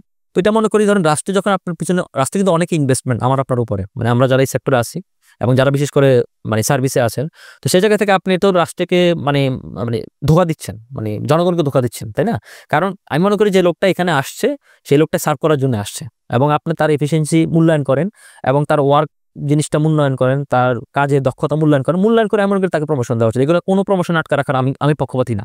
এবং আপনি দেখেন এই মানে আমাদের এই 5ই আগস্টের পর আমি দেখলাম যে ধরেন আমাদের কিছু ডক্টর আছেন, আমাদের স্যাররাই রয়েছেন, ধরেন মানে সে ধরেন অনেক ভালো ডক্টর, কিন্তু ধরেন পলিটিক্যাল ইয়ার জন্য, ট্যাগিং এর জন্য তাকে এখন ভোগান্তি পোয়াতে হচ্ছে। গত 17 বছর একই ধরা হয়েছে, জাস্ট মানে আপনি কোনো কারণে যদি ভিন্ন মতধর্মের যদি ভিন্ন মতাদর্শের যদি আপনি রাজনীতি সংশ্লিষ্ট পাওয়া যায়, আপনাকে দেখবেন আপনি ঢাকায় আসতে দিচ্ছে না, আপনাকে একটা ডিস্ট্রিক্ট লেভেল আসতে দিচ্ছে না, আপনাকে উপজেলা বিভাগীয় শহর আসতে দিচ্ছে না। এই কারণে আমি দেখেছি অনেক ডক্টর দেখেছি স্বেচ্ছায় তারা রিটায়ারমেন্টে চলে গেছেন এবং গিয়ে তারা প্রাইভেট প্র্যাকটিস শুরু করছেন। তার তো আর কোনো মানে দায়বদ্ধতা নাই। তো এটা তো একটা রাষ্ট্রের একটা বড় ক্ষতি, এবং আমরা মনে করি যে এই জিনিসটা যদি আপনি স্ট্রিক্টলি মনিটরিং করতে পারেন, তাহলে মানে মানুষ কাঙ্ক্ষিত তার সেবাটা পাবে আর কি। নাহলে মানুষ যদি সেবা না পায়, দিন শেষে তো কোনো লাভ নেই এগুলো করে। জি, ধন্যবাদ আপনাকে। আমরা পরের প্রশ্নে যাচ্ছি, সেটা হচ্ছে যে এটা সেবা সংক্রান্ত। দীর্ঘদিন ধরেই রোগীদের আসলে আমাদের যে স্বাস্থ্য ব্যবস্থা আছে এখানে নানাবিধ আস্থার সংকট আছে আর কি। রোগীরা আসলে ভরসা করতে পারছে না। এই কমিশনের যে প্রতিবেদন, সেই প্রতিবেদন আসলে এটি সমাধানের জন্য কোনো মানে পরামর্শ দিয়েছে কিনা? আর দেশের বাইরে আস্থাহীনতার জন্য অনেক সময় রোগীরা দেশের বাইরে যায়। আসলে এটা কি এই জন্য যে আসলে সব ট্রিটমেন্টই বাংলাদেশে ভালো হচ্ছে না, এই জন্য রোগীরা সবাই বাইরে চলে যায়? সেটা এরকম কি আসলে? এটা আসলে ধরেন মানে মানুষ যদি এক জায়গায় যদি সে হোঁচট খায়, তখন সে ধরে নেয় যে মানে প্রত্যেকটা সিস্টেমটা এরকম। ব্যাপারটা হচ্ছে এরকম। এখানে আমাদের ধরেন যেরকম একটা আস্থা সংকট তো নিশ্চয়ই রয়েছে। আর ব্যাপারটা হচ্ছে ধরুন আমাদের ধরুন আমি আপনাকে আরো উদাহরণ দিই। আমাদের কিছু মানহানিক কিছু ক্লিনিক রয়েছে। আপনি দেখবেন, আপনারা নিউজে আসে যে দুদিন পর পরে দেখেন তল্লাশি চলে, তারপরে এটা বন্ধ থাকে, 1 মাস 1.5 মাস পর আবার চালু হয়ে যায়। হ্যাঁ, তো এই জাতীয় জিনিসগুলা কারা করে? মানে আমি যদি আপনাকে প্রশ্ন করি এগুলো কারা করে, তাহলে এগুলো দেখবেন যে এগুলো কিন্তু ধরেন স্বাস্থ্য সংশ্লিষ্ট লোকজনই করে। তারাই কিন্তু এগুলাকে নিষিদ্ধ করে, তারাই কিন্তু রেট দেয়, তারাই কিন্তু টাকা খায়, আবার তারা এগুলো পুরোটা চালু করে। এখন যে মানুষটা এখানে সেবা নিতে যাবে, তো সে নিশ্চয়ই ভুল ট্রিটমেন্টের শিকার হবে বা তার কাঙ্ক্ষিত সেবাটা পাবে না। তো এটা তো মানুষ জানে না, কারণ একজন সাধারণ মানুষের পক্ষে তো জানা সম্ভব না যে কোনটা আসল কোনটা ভালো, কারণ সে তো এই সেক্টরটা তো একটা ডিফারেন্ট সেক্টর, তাই না? তো এই জায়গা থেকে ধরেন এই রাষ্ট্র যদি এগুলোকে খুব স্ট্রিক্টলি মনিটরিং করে এবং মানে পলিটিক্যাল চাহিদার বাইরে গিয়ে যদি সে কোনো অ্যাকশন নেয়, তাহলে আমার মনে করি এটা যুগোপযোগী সিদ্ধান্ত হবে। আর একটা বিষয় হচ্ছে ধরেন আমাদের মানে আমাদের ডক্টররাও আসলে খুব বেশি ফ্যাটিক থাকে। তো এক্ষেত্রে আমি মনে করি যে ধরেন মানে তাদেরও আমি মনে করি যে এক্ষেত্রে রোগীকে কনভিন্সিং ক্ষমতাটা মানে তুলনামূলক কম। যেটা আমরা পাশের দেশ, আমি অনেকগুলো দেশে গেছি এবং অনেকগুলো দেশে আমি যে দেশে যাই সে দেশের আমি হেলথ সেক্টরটা অন্তত ভিজিট করার চেষ্টা করি। তা আমি দেখেছি যে মানে আমি যদি একটু কম্প্যারিজন করতে চাই না, আমি কিন্তু তাদের এফিসিয়েন্সি, তাদের মানে ওয়ার্ক এবিলিটি নিয়ে আমি কোনো প্রশ্ন করতেছি না, কিন্তু আমার কাছে মনে হয় যে আমাদের ডক্টরদের অনেক ক্ষেত্রে হচ্ছে কি তারা মানে কমিউনিকেশন স্কিলটা তাদের একটু উইক, এবং আমি মনে করি তাদের এটা দিয়ে নজর দেওয়া উচিত। এটা আমার বলা উচিত না আমার জায়গা থেকে, অবস্থান থেকে, কিন্তু এটা আমি যেটা ফিল করছি সেটা আসলে তাদের নজর দেওয়া উচিত। এতে হয় কি জানেন, কারণ আপনি ধরেন আমাদের কিন্তু ধরেন মানে ধরেন একজন ক্যান্সার পেশেন্ট 3rd বা 4th স্টেজ আসছে, আপনার কি করার আছে, তাই না? আপনার তো অনেক কিছু করারও নাই। তো এটা আপনার অনেক কিছু দেখা গেল যে আমাদের ডক্টররাই রোগীর আত্মীয়স্বজন বা অ্যাটেন্ডেন্টকে এটা কনভিন্স করতে পারে না। বা ধরেন আমার একটা মেজর সার্জারিতে প্রসিডিউরে যাচ্ছে, তো একটা সার্জারি প্রসিডিউরেও তার মানে অনেক কিছু অ্যাক্সিডেন্ট করতে পারে। এটাও অনেক দেখা গেছে যে অনেক ক্ষেত্রে রোগীদেরকে কনভিন্স আগে থেকে জানানো হয় না। তো এই ক্ষেত্রে যদি রোগী, পেশেন্ট আর ডক্টরদের সাথে ডিলিংটা খুব স্মুথলি হয়, এবং আমাদের মানে পেশেন্টরা এবং ডক্টররা পেশেন্টরা ডক্টরদেরকে শত্রু মনে করে, ব্যাপারটা হচ্ছে এটা। যে মানে সে ধারণা করতেছে যে আমি তার কাছে গেলাম ট্রিটমেন্ট নিতে এবং সে আমাকে মানে অপারেশন কেটে কুটে সে আমার সব টাকা পয়সা সব হাতিয়ে নেবে, এই ধরনের একটা পারসেপশন তার মধ্যে রয়ে গেছে আর কি। তো এক্ষেত্রে ধরেন ডক্টর পেশেন্ট রিলেশনশিপ যে বন্ডিংটা, হ্যাঁ, তো সেটার দিকে ধরেন আমাদেরকে নজর দেওয়া হচ্ছে না, এবং এটা নিয়ে আমাদের প্রচুর পরিমাণে স্টাডি করা দরকার এবং প্রচুর পরিমাণে নিয়ে কাজ করা উচিত। নাহলে ধরেন আপনার যতই আমি কাজ করি না কেন, রোগী যদি আস্থা না পায়, তাহলে তো সে ইন্ডিয়া ছুটবে, থাইল্যান্ড চলবে, মালয়েশিয়া চলবে, ব্যাংকক, যার যার সামর্থ্য অনুযায়ী সে বিভিন্ন জায়গায় যাবে। কিন্তু আমরা মনে করি ধরেন বাংলাদেশের কারণ একেবারে খুব কয়েকটা রেয়ার ডিজিজ ছাড়া কিংবা আমাদের ওই ক্যান্সারের অনেকগুলো ক্যান্সার বেশিরভাগই কিন্তু বাংলাদেশে ট্রিটমেন্ট পসিবল। হ্যাঁ, তো এই ক্ষেত্রে ধরেন আমাদের মোর দেন 90% ট্রিটমেন্ট কিন্তু বাংলাদেশে পসিবল, তাই না? তো সে জায়গা থেকে ধরেন এটা যদি আপনার আরেকটা জিনিস বড় কথা হচ্ছে ধরেন আমাদের দেশে সব বিএফি রুগীরা মানে ধরেন এমপি, মন্ত্রী, সচিব, বড় বড় ব্যবসায়ীরা তারা কিন্তু ধরেন হাসি কাশি দিলে বিদেশ চলে যায়। হ্যাঁ, তো এই ক্ষেত্রে তাদেরকেও আমি মনে করি যে ধরেন রাষ্ট্র যদি ইনশিওর করতে পারে, আমি সবার শুরুতে যেটা বললাম যে আমাদের সুপার স্পেশালিস্ট যে হসপিটালগুলো কিংবা টারশিয়ারি লেভেল হসপিটালগুলো সেগুলো থাকবে ওই ধরনের ট্রিটমেন্টের জন্যই। এটা যদি তারা এখানে ইনশিওর করতে পারে, তাহলে মানুষ অনেক বেশি আসতে পারবে এবং আমার আপনার মতো সাধারণ মানুষের তখন আর মানে ওই হাসি কাশি দিলে আমরা ভারত, পাকিস্তান কিংবা অন্যান্য উন্নত দেশে আমরা ছুটে যাবো না। এটা করাটা জরুরি। আচ্ছা, জনপ্রতিনিধিদের একটা দায়বদ্ধতা স্বাভাবিকভাবে মানুষের প্রতি খুব একটু আপনার আমার চেয়ে একটু বেশি থাকবে, এটা বাস্তবতা। তো সেই হিসেবে একজন এমপি যখন তার উপজেলার একজন মানে রোগীকে উপজেলা স্বাস্থ্য কমপ্লেক্সে চিকিৎসার ব্যবস্থা উনি করেছেন ধরে নিলাম আর কি, তো তাহলে ওনার কি কোনো অসুস্থতার জন্য দেশের বাইরে চলে যাওয়ার সমীচীন হবে? এক্ষেত্রে রাষ্ট্র তাদের ব্যাপারে কোনো বাইন্ডিংস এড়ে দিতে পারে কিনা, এখন উচিত কিনা এটা আসলে? আপনি কিন্তু মালয়েশিয়া মাহাতির মোহাম্মদের কথা জানেন, উনি কিন্তু তার হার্টের সার্জারির জন্য উনি দেশের বাইরে শেষ পর্যন্ত যান নাই, দেশেই ট্রিটমেন্ট নিয়েছিলেন। উনি যেহেতু তাহলে জি জি না, এক্ষেত্রে ব্যাপারটা হচ্ছে ধরেন এটা তো ধরেন একটা মানে আপনি অনেক কিছু আছে ধরেন আপনি আইন দিয়ে আটকাতে পারবেন না। হ্যাঁ, ধরেন আমি আপনাকে একটা উদাহরণ দিই। বাংলাদেশের বেশিরভাগ মানুষ যখন বিদেশে ট্রিটমেন্টের জন্য যায়, দায়বদ্ধতা আমি আপনাকে বলি বেশিরভাগই যখন দায়বদ্ধতা অনেক কিছু থাকা উচিত। মানে আমাদের সংবিধানে অনেক ভালো ভালো কথা বলা আছে, সব তো ভালো ভালো কথা বলা আছে, ধর্মে অনেক ভালো ভালো কথা বলা আছে। এখন কোন ধর্মে কি বলে যে তুমি চুরি করো, তুমি ডাকাতি করো? কোনো ধর্মে তো বলে না। তুমি কোন ধর্মে কি বলে যে তুমি সুদ খাও, ঘুষ খাও? এগুলো বলে না, কিন্তু সবাই তো এগুলো করে। এখন ব্যাপারটা হচ্ছে এটা এথিক্সের ব্যাপার, প্রিন্সিপালের ব্যাপার। হ্যাঁ, এখন আপনি দেখেন, আমি যেটা বললাম আপনাকে, ধরেন এটা আপনি আইন দিয়ে আটকাতে পারবেন না। কেন বলে আপনাকে, ধরেন আমার নিজের দেখে অনেকে, ধরেন তারা থাইল্যান্ডে বা অন্যান্য অন্য দেশে ট্রিটমেন্টের জন্য যায়, কিন্তু তারা মেডিকেল ভিসা যায় না, তারা ট্যুরিস্ট ভিসাতে যায়। তা আপনি তো বুঝতে পারতেছেন না যে সেই ট্রিটমেন্টের জন্য যাচ্ছে কিনা, তাই না? কারণ এই ক্ষেত্রে ব্যাপারটা হচ্ছে, ধরেন মানে আস্থা যেটা আছে সেটা হচ্ছে আমাকে কনভিন্স হতে হবে। প্রত্যেকটা পার্টি যদি এখানে কনভিন্স না হয়, তাহলে এখানে দিন শেষে কোনো আশু ফলাফল নাই আর কি। এখানে আমি মনে করি ধরেন এটা এই যে সিস্টেমটাকে উন্নত করা উচিত। এবং ধরেন এরকম হয়, সাপোজ আপনি সিস্টেমটা খুব ডেভেলপ করলেন, আপনি মাহাথির মোহাম্মদের কথা বললেন, ধরেন আমাদের বাংলাদেশের নেক্সট প্রাইম মিনিস্টার, ধরেন উনি ট্রিটমেন্টের জন্য ঢাকা মেডিকেল আসলেন, বঙ্গবন্ধু বা এখন যেটা বাংলাদেশ মেডিকেল বিশ্ববিদ্যালয় পিজিতে আসলেন, বিএসএমওতে আসলেন, বা অন্যান্য আরো অনেক টার্সিয়ারি লেভেল হসপিটাল আনেন। তো তার দেখা দেখা তখন তার এমপি মন্ত্রীরা উৎসাহিত হবে, বা একটা আপনি যে এমপি স্থানীয় প্রতিনিধির কথা বলছেন, এই জন্য এমপি যদি ট্রিটমেন্ট এখানে নেয়, তখন তার অধীনে যারা উপজেলা চেয়ারম্যান, পৌরসভার মেয়র, ইউপি চেয়ারম্যান, তারা তখন আস্থা পাবে আর কি। তো এটা তো ধরেন মানে কাউকে পথ দেখাতে হবে আর কি। তো সে পথ দেখানো হতে হলে ধরেন আমাকে আগে এই সিস্টেম পুরোটা অ্যালোকেট করে সাজাতে হবে আর কি।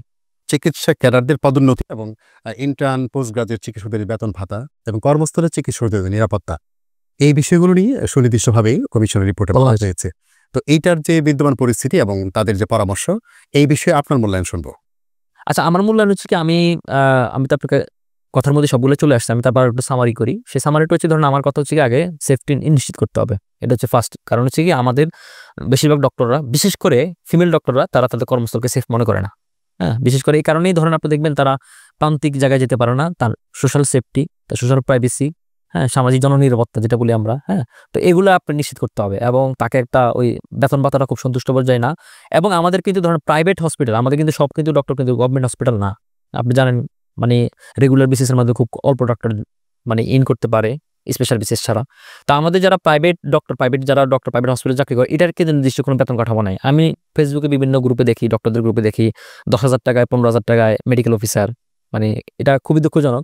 তো এটার একটা সুনির্দিষ্ট বেতন কাঠামো থাকা উচিত, হ্যাঁ। কারণ না হলে ধরেন তারাও আস্থা পাবে না। এখন যদি আপনার মানে আমি আপনাকে সার্ভ করতে চাই, হ্যাঁ, একটা স্পেশালিস্ট সেবা আপনি আমার থেকে নিচ্ছেন, তো এবং মানে আমার তো আপনার সব চাহিদা ফিল আপ করতে হবে, রাষ্ট্রে ফিল আপ করতে হবে। সেই কারণে রাষ্ট্রে, আমি মনে করি যে রাষ্ট্রের এখানে আলাদাভাবে একটা কাউন্সিল করে একটা আলাদা ম্যান্ডেট তৈরি করা উচিত। এবং ধরুন আরেকটা জিনিস আপনাকে আমি অ্যাড্রেস করতে চাই, এই মুহূর্তে আরেকটা সংকটের জায়গা আমি যেটা দেখতেছি, সেটা হচ্ছে ধরুন আমাদের ডক্টরদের কিন্তু নবম গ্রেড থেকে স্কেল শুরু হয়, নার্সদের কিন্তু এখন নবম গ্রেড করা হয়েছে। তো এটা একটা আগামী দিনে এটা খুব সাংঘর্ষিক পর্যায়ে যেতে পারে। তাই মনে করি যে ডক্টরদের, আপনি দেখবেন আমাদের জুডিশিয়ারিদের কিন্তু হয় সিজ গ্রেড থেকে। তাই মনে করি ডক্টরদের এই স্পেশালিস্ট সেবাটা এটা আলাদা একটা কাউন্সিল করে পিএসসির অধীনে রাখুক চাকরিটা, কিন্তু এটা আলাদা একটা কাউন্সিল করে সর্বসম্মতিক্রমে এটাকে আলাদা একটা কাউন্সিল, যেটা ইন্ডিয়াতে আছে, তো এইভাবে করে আপনি এটাকে মানে আলাদা স্পেশাল ক্যাটাগরিতে আপনি এটাকে নিয়োগ দেওয়া উচিত। তাহলে আমি মনে করি ধরেন রাষ্ট্র অনেক সার পাবে এখানে। বিশ্ব স্বাস্থ্য সংস্থার যে গাইডলাইন, সেই গাইডলাইনকে অনুসরণ করেই স্বাস্থ্য বরাদ্দ জাতীয় বাজেটের 15% করার জন্য প্রতিবেদনে সুপারিশ করা হয়েছে। আসলে এটি আসলে বাংলাদেশের প্রেক্ষাপটে বাস্তবায়নযোগ্য কিনা? আমি একেবারে আপনার প্রশ্নটা উড়িয়ে দিচ্ছি না। ধরুন আমাদের এই মুহূর্তে যেটা বলছেন 15% হচ্ছে টোটাল বাজেট, আর জিডিপি বেড়েছে 5%। আর আমাদের টোটাল হচ্ছে কি, ধরেন জিডিপি বেড়েছে 0.74%, যেটা যাচ্ছে বর্তমানে আছে। এটা দক্ষিণ এশিয়ার সর্বনিম্ন, আফগানিস্তানের পরে। হ্যাঁ, ইভেন আমাদের চেয়ে ভুটান, নেপাল, মালদ্বীপ, শ্রীলঙ্কা অনেক বেশি, ওদের অনেক বেশি। এবং টোটাল বাজেটে যে 15% বলছেন, সেটা আমাদের লেস দেন 2%। হ্যাঁ, তো এখন ব্যাপারটা হচ্ছে, ধরেন আমাদের এই জায়গা থেকে এটা মানে আমি মনে করি না যে ধরেন এক লাফে এটা করা সম্ভব না। এটা মানে আপনি ধরেন ইমিডিয়েটলি সম্ভব না, বাট মিড টার্ম এবং লং টার্ম এটা পসিবল। এবং আপনি দেখেন, এটা কারণ হচ্ছে ধরেন আমাদের মানে টোটাল যে রিটার্ন রেভিনিউ আসে বছরে, এটা কিন্তু খুব অপ্রতুল, এবং আমাদের ট্যাক্স ঠিকভাবে দেওয়া হয় না, ঠিকভাবে কালেক্ট করেন, এবং প্রচুর পরিমাণে আমাদের মানি লন্ডারিং, দুর্নীতি, লুটপাট। তো সেই জায়গা থেকে ধরেন এটা শর্ট টার্মে এটা মানে হাসার উড়ে দেওয়ার কিছু না। এটা ধরেন আপনার মানে একটা রাতারাতিতে আপনি সব চেঞ্জ করতে পারবেন না।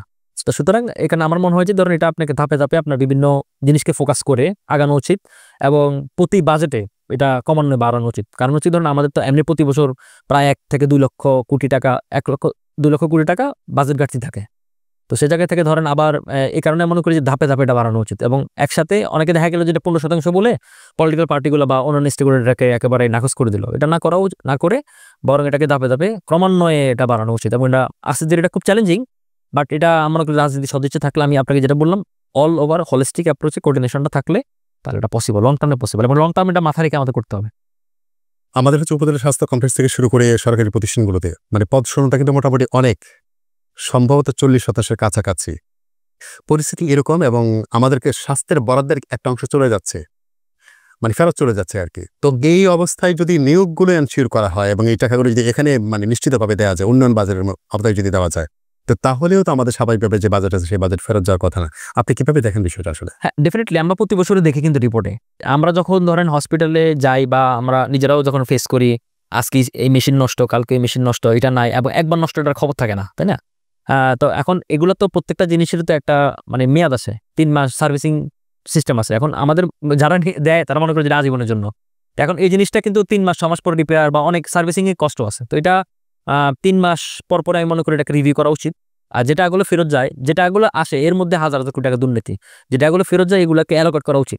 ধরুন আমাদের নতুন যে ইনিশিয়েটিভগুলো বলা হচ্ছে যে আমাদের প্রাইমারি হেলথ কার্ড সকলকে স্বাস্থ্যসেবার আওতায় নিয়ে আসা। তো যে টাকাটা ফেরত যাবে প্রতি বছর সেটাকে ধরেন আপনার ওই এসেনশিয়াল ওষুধের কথা বললেন বা অন্যান্য টেস্ট সেবার কথা বললেন।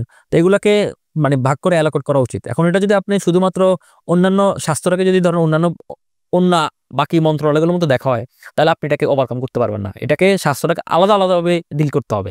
ডিল করলে আপনি ধরেন মানে এটাকে অ্যাপ্রোপ্রিয়েটলি আপনি বন্টন করতে পারবেন এবং সেই সার্ভিসটা এনশিওর করতে পারবেন। আমরা একটু বাইরে যাচ্ছি, কমিশন রিপোর্টের বাইরে। সেটা হচ্ছে যে WHO এবং ইউএস এইডের যে তহবিলটা বাংলাদেশে ছিল আর কি, যক্ষ্মা থেকে শুরু করে বিভিন্ন মানে রোগের জন্য তারা নির্মূলের জন্য এবং এগুলো ট্রিটমেন্টের জন্য আমাদের যথেষ্ট কাজও করছিল এর পাতিলে বরাদ্দ। এটি প্রত্যাহার করা হয়েছে। বাংলাদেশের স্বাস্থ্য খাতের জন্য কতটা অসুবিধা দেখছেন এখানে? ইতিমধ্যেই আমরা আসলে কোনো রকমের জরিপ টরিপ পাইনি, কিন্তু যক্ষ্মা রোগী তো ক্রমাগতভাবেই বাড়ছে এবং এটা কিন্তু মানে ক্রমবর্ধনশীল। এটা আগের থেকে এরকম ছিল। এই রোগগুলোর আসলে বাংলাদেশের উপদ্রবটা কোন পর্যায়ে যেতে পারে এবং কমিশনের এখানে প্রতিবেদনে এই বিষয়টার কোনো সমাধান চাওয়া হয়েছে কিনা? আচ্ছা, এটা হচ্ছে কি ধরুন ট্রাম্প সরকার ক্ষমতা আসার পরে তিনি ফার্স্ট ইউএসএইড ফান্ড বন্ধ করে দিয়েছেন শুধুমাত্র বাংলাদেশের জন্য না, সারা ওয়ার্ল্ডের জন্যই। বাট ইউএসএইড এর অধীনে বাংলাদেশে অনেকগুলা হেলথ প্রজেক্ট চালু ছিল। ইভেন আপনি যদি আমি জাস্ট একটা এক্সাম্পল আপনাকে দেই, ইউএসএইড এর অধীনে কিন্তু আমাদের আইসিডিডির যে প্রতিষ্ঠানটি, অনেকে কিন্তু এই ফান্ডের অধীনে তারা চাকরি করতো বা তাদের স্যালারিটা এখান থেকে আসতো। তো আমি একটা নিউজে দেখেছি যে সাথে একসাথে ১,০০০ ডক্টরকে মানে তারা উইথড্র করে নিয়েছেন। আর এর বাইরে আপনার ডব্লিউএইচও থেকেও ট্রাম্প সরকার মানে তার ফান্ড সরিয়ে নিয়েছে। তো এক্ষেত্রে আমি মনে করি যে আমি এটা নিয়ে একটা আর্টিকেলও লিখেছিলাম। তো সেক্ষেত্রে আপনাকে একটু বলি ওখান থেকেই। এটা কিন্তু আমাদের একটা হেলথ ক্রাইসিসের একটা ইমার্জেন্সি তৈরি হতে পারে। এটার জন্য আমাদের সরকারের এই মুহূর্তে ইন্টারিম গভর্নমেন্ট তার একটা ইমিডিয়েট প্ল্যান থাকা উচিত। পরবর্তী সংস্কার কিংবা পরবর্তী গভর্নমেন্টের একটা লং টার্ম প্ল্যান থাকা উচিত। আমি আপনাকে একটু বলি, ধরেন আমাদের যে মানে স্বাস্থ্য খাত আপনি যেটা বলছেন, আমাদের প্রতি বছর ৭০,০০০ মানুষ মানে যক্ষ্মা রোগ থেকে বেঁচে যায় বা তার সার্ভিসটা পায় ডব্লিউএইচও ফান্ড দিয়ে। তারপরে ২০১৪ সালে আমরা পোলিও ইরাডিকেট করছি ডব্লিউএইচও ফান্ডের কারণে। আমাদের ইপিআর শিডিউলে 90% যে ফান্ডটা সেটাও ডব্লিউএইচও থেকে আসে। ১৯৯০ সালে আমাদের হচ্ছে কি আপনার মানে মাতৃমৃত্যু হার ১,০০০ ছিল ১৪৪ জন, যেটা ২০২০-এ ২৮-এ নেমে এসেছে। আমাদের শিশু মৃত্যুর হার কমেছে। আমাদের পাবলিক হেলথ কনসাস অনেক বেড়েছে। তারপরে আমাদের ম্যালেরিয়ার কন্ট্রোল আমরা করতে পেরেছি। ইভেন এখন আমরা দেখতেছি ডেঙ্গুতেও তারা ফান্ডিং করছিল। তো সব মিলে যেগুলো ধরেন এই ফান্ডিংগুলো যখন বন্ধ যাবে, আমাদের কিন্তু ধরেন কমিউনিকেবল ডিজিজগুলা, নন কমিউনিকেবল ডিজিজগুলো তো আছে। তো এই জাতীয় জিনিসগুলো আমাদের টিকা, ভ্যাকসিন বা এই জাতীয়, ইভেন আমরা যদি কোভিডের কথা বলি, কোভিডে কিন্তু ধরেন আমাদের টোটাল ভ্যাকসিনের 30% কিন্তু ইউএসএ থেকে এসেছে। তো এটা একটা বড় ধরনের ক্রাইসিস তৈরি হতে পারে। এখন এটার জন্য আমাদের সরকারের যেহেতু এই টাকাগুলো আমাদের সরকার দিত না, এগুলো ফান্ড আমরা অনুদান তহবিল গ্র্যান্ট থেকে আমরা পেতাম। তো সে জায়গায় এগুলো যখন বন্ধ হয়ে গেছে, তো সুতরাং এটা বাড়েন কিন্তু আমাদের রাষ্ট্রের উপর পড়বে, সরকারের উপর, দেশের উপর পড়বে। তো এটার জন্য আমার মনে করি ধরেন সরকার আরো অনেকগুলো উইং নিয়ে তারা আলোচনা করা উচিত। বিশ্বে যারা এরকম ফান্ডিং তারা করে, ধরেন আপনার ওআইসি বা মিডল ইস্টের যে বিভিন্ন সংস্থাগুলো রয়েছে, কাতার ফাউন্ডেশন, অন্যান্য অনেক ফাউন্ডেশনগুলা, এগুলোর সাথে আমাদের সরকারের বা রাষ্ট্রের ডিল করা উচিত, যাতে আমার আগে থেকে একটা মানে প্রিভেন্টিভ মেজার তারা নিতে পারে, আর কি প্রিকশন মেজার তারা নিতে পারে, যাতে এই ধরনের সমস্যা আসলে ওভারকাম করতে পারে। নাহলে ধরেন হঠাৎ করে আউটব্রেক হলে আপনি আবার এটা মানে স্বাস্থ্য ব্যবস্থায় ঝুঁকে পড়ে যাবে তখন। আসলে এই বিষয়গুলো আমাদের স্বাস্থ্য খাতের জন্য খুবই ঝুঁকির একটা বিষয়। আমরা হয়তো এই মুহূর্তেই যক্ষ্মা রোগী বেড়ে যাওয়া শুরু করবে না, কিন্তু এই যে আমরা যখন ব্রেক দিচ্ছি, আমরা যখন ট্রিটমেন্টের বিষয়গুলো, কারণ আপনি জানেন একদিনও কিন্তু একটা ডোজ মিস দেওয়া যায় না। তো সেই জায়গা থেকে যখন আরেকটা কথা আপনি সাথে যুক্ত করে ধরেন ফ্রিতে পায়, মানুষ তো জানে না, তাও কিন্তু সে ঠিকভাবে ওষুধ খেতে চায় না। এত লং টার্ম ৬ মাস ৯ মাস ১ বছরের কোর্স, ১৮ মাসের কোর্স, ২ বছরের কোর্স। তো সেই জায়গা থেকে ধরেন তাকে কিন্তু অনেক কাউন্সিলিং করা এটা করাইতে হয়। কিন্তু সেই জায়গাতে যখন তার কিনে এনে খেতে হবে, ১ দিন ২ দিন ১ সপ্তাহ ২ সপ্তাহ মিস হতেই পারে। তো আবার তার প্রথম থেকে শুরু করতে হয়। এবং শুধু তাই না, আমাদের ধরেন আরো অনেক যে দামি ভ্যাকসিনগুলো, এগুলো আমাদের গভর্নমেন্ট থেকে ফ্রি পাওয়া হয়। হ্যাঁ, তো সেই জায়গা থেকে এগুলো কিন্তু ধরেন বন্ধ হয়ে যাবে। তো মানুষ কিন্তু আর আগ্রহী হবে না। আপনি দেখেন ইপিআর শিডিউল কেন বেশি আগ্রহী, কারণ এগুলো মানুষ ফ্রিতে পায়। আপনি যদি টাকা দিয়ে কিনে নিতে হতো, তাহলে কিন্তু অনেক মানুষ কিন্তু আগ্রহী হতো না। তো সেই জায়গা থেকে ধরেন এই জায়গাটা সরকারের ভালো করে ফোকাস করা উচিত, নজর দেওয়া উচিত। এবং এর বাইরেও নতুন নতুন আমাদের আরো যে ভ্যাকসিনগুলা মানে জরুরি ভ্যাকসিনগুলো অন্তর্ভুক্ত হচ্ছে সেগুলোকেও এই শিডিউলের আওতায় নেওয়া উচিত মনে করি। জি। আচ্ছা, সুপারিশমালায় মোটার আগে কোনো রকম অসঙ্গতি, আমি অসঙ্গতি বলবো না, বা কোনো বিষয়ে সংযোজন হওয়ার দাবি রাখে কিনা আপনার দৃষ্টিভঙ্গি শুনতে চাই একটু। আচ্ছা, ব্যাপারটা হচ্ছে শুরুতে আমি বলেছিলাম সেটা হচ্ছে ধরেন আমার কাছে আংশিক সন্তুষ্টির কথা বলা হয়েছে। এখানে ধরেন প্রত্যেকটি জিনিসকে অ্যাড্রেস করা আমার কাছে মনে হয় অ্যাড্রেস করা হয়েছে। আর ধরুন যারা প্রান্তিক লেভেলে কাজ করে তার সমস্যা সমাধান বা সে কি চায় সেটা কতটুকু শোনা হয়েছে আমি এটা নিয়ে খুব সন্দিহান। আর আরেকটা বিষয় হচ্ছে ধরেন এখানে সবকিছু বলা হচ্ছে এটা করা হবে, এটা করা হবে, এটা চাই, এটা চাই, কিন্তু সুনির্দিষ্ট কোনো রোডম্যাপ কিন্তু নাই। হ্যাঁ, ধরুন আপনার এখানে বলা হচ্ছে যে আমি এখানে লোকবল নিয়োগ দিব, এখানে আমি টেকনিশিয়ান নিয়োগ দিব, এখানে আমি এই মেশিনারি নিয়োগ দিব, এখানে এই করা হবে, সেখানে সে করা হবে, কিন্তু ধরেন এটা কিভাবে মনিটরিং করা হবে এটা কিন্তু কোনো সুনির্দিষ্ট কার্যবিধি নাই। এবং আপনি বাজেটের কথা বলতেছেন, মানে এই বিদ্যমান বাজেটের মধ্যে যেটা আসতেছে সেটার মধ্যে হাজার হাজার কোটি টাকা দুর্নীতি হচ্ছে। তো আপনি বাজেট বাড়াবেন, জিডিপি বাড়াবেন, হ্যাঁ সবকিছু বাড়াবেন, তো বাড়ানো হলে ওইটা আপনি কিভাবে মেনটেন করবেন সেটার কিন্তু সুনির্দিষ্ট রোডম্যাপ নাই। এবং এটার জন্য ধরেন মানে ধরেন আমাদের অন্যান্য যে মানে সংস্থার কমিটিগুলো রয়েছে, এখানে ধরেন রাষ্ট্রের এই চাই সেই চাই, মানে অনেক কিছু নিয়ে অনেক জোরাজোরি হচ্ছে, এটা নিয়ে খুব বেশি জোরাজোরি হচ্ছে না। তো এটা নিয়ে ধরেন পলিটিক্যাল পার্টিগুলো যেন অ্যাকোমোডেশন আসে, প্রত্যেকটি স্টেকহোল্ডার যেন অ্যাকোমোডেশন আসে, সেটার জন্য মানে নিচ থেকে এই যারাই সংস্কার কমিটিতে রয়েছে বা যেই মন্ত্রণালয়ের অধীনে তাদের নিচ থেকে উদ্যমী হতে হবে আর কি। না হলে ধরেন এটা মানে শেষ পর্যন্ত এটা ফলাফল আমরা দেখতে পারবো না। আরেকটা জিনিস আমি আপনার সাথে শেষ করি, সেটা হচ্ছে ধরুন আপনার যে আমাদের স্বাস্থ্য ব্যবস্থার ক্ষেত্রে আমি যেটা মানে একাধিকবার আপনার কাছে অলরেডি উল্লেখ করেছি, সেটা ধরুন আমাদের রাজনীতি মুক্ত করা একদিন আপনারা পসিবল না, বিদ্যমান রাজনীতি ব্যবস্থাটা পসিবল না, কিন্তু মোটা দাগে এটা যেন একটা এসেনশিয়াল নিড হয়ে যায় সবার জন্য। পলিটিক্যাল পার্টিগুলোর যেন ফার্স্ট দিকের একটা এজেন্ডা থাকে। ধরুন আমরা তো একটা জনকল্যাণমূলক রাষ্ট্র চাই। তো জনকল্যাণমূলক রাষ্ট্রের জন্য ধরুন আমাদের পলিটিক্যাল এজেন্ডাগুলো যেন এরকম হয়, প্রত্যেকটা পার্টির জন্য এরকম এজেন্ডা হয় যে আমি ক্ষমতায় আসলে এটা বলবে না যে আমি ওই শুধু বিচার কার্য, এই কার্য, সেই কার্য, এগুলো নিয়ে যাতে থেমে না থাকে। আমাদের এটা বলতে পারি যে না, আমি স্বাস্থ্য ব্যবস্থা এই পর্যায়ে আছে, আমি এটাকে এই পর্যায়ে নিতে চাই, নাগরিককে এই সেবা দিতে চাই, আমি ফার্স্টলি পাইলটিং করে আমি যে মানুষগুলো সবচেয়ে বেশি দুর্ভোগে আছে সেই মানুষগুলোকে প্রাথমিক স্বাস্থ্যসেবার আওতা আনতে চাই, হেলথ সার্ভিসের আওতা আনতে চাই, আমি একটা রেফারেন্স সিস্টেম তৈরি করতে চাই। মানে সে একটা স্ট্রাকচার মডেল যেন প্রত্যেকটা পার্টি থেকে আসে, সেটা আমি আশা করব। সামনে আমাদের যেরকম ইলেকশন ঘোষণা হওয়ার পরে মানে তফসিল ঘোষণা হওয়ার পর প্রত্যেকটা দল তো ইলেকশন ম্যানিফেস্টো দিবে, এবং এটার আলোকে তো মোটা দাগে একটা সংস্কার কমিশন মানে ঐক্যমত হবে বা পরবর্তী সরকার সংসদ আসলে এগুলো গৃহীত হবে। হ্যাঁ, তো সেই জায়গা থেকে ধরেন প্রত্যেকটা পার্টি যেন এটা নিয়ে মূল ফোকাসের মধ্যে থাকে, আমি এটা তাদের কাছে আশা করবো। সংস্কার কমিশনের প্রতিবেদনে ওষুধের 25% জেনেরিকের নাম করার ব্যাপারে তারা ইতিমধ্যে প্রস্তাব করেছেন, এবং এটা আস্তে আস্তে শতভাগের দিকে যাবে।